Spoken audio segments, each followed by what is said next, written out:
Syedaralun, polisi di Makassar, Sulawesi Selatan berhasil membongkar kasus aborsi dengan modus pelaku menyimpan janin bayi hingga membusuk di dalam tempat makanan. Adapun temuan 7 mayat janin bayi dalam botol, Tupperware atau tempat makanan tersebut menggegerkan warga Jalan Balang Turungan RT 3, RW 8, Kelurahan Daya, Kecamatan Biringa Kanaya, Kota Makassar pada Sabtu 4 Juni 2022 malam. Janin itu ditemukan di dalam salah satu kamar kos oleh pemilik kontrakan, Nova Anugrawati, berusia 35 tahun.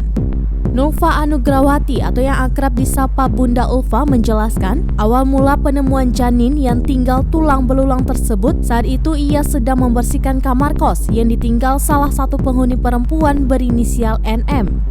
NM sudah 6 bulan terakhir minggat karena tidak lagi mampu membayar kamar kontrakan. Ulfa mengaku saat membersihkan kamar yang ditinggal NM, dirinya mencium aroma kurang sedap menyerupai terasi. Bau terasi itu diperkirakan bersumber dari kardus yang ditinggalkan NM.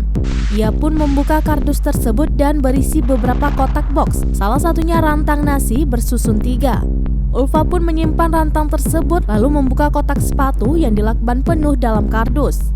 Saat sang suami Ulfa tiba, ia pun menceritakan bau dari kardus yang ditemukan. Keduanya pun memanggil tetangga, ibu RT, dan seorang polisi yang juga tidak jauh dari rumah kosnya.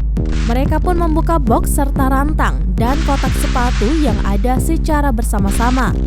Saat dibuka, isinya rambut dan tempurung kepala bayi. Box berisi rantang, kotak sepatu, dan kain yang terbungkus dalam ransel itu pun dievakuasi ke Rumah Sakit Bayangkara untuk diperiksa lebih lanjut. Kabidokes Polda Sulawesi Selatan, Kombes Pol Yusuf Mawadi, saat ditemui di kantor mengaku belum mengetahui pasti motif ataupun tujuan penyimpanan janin tersebut.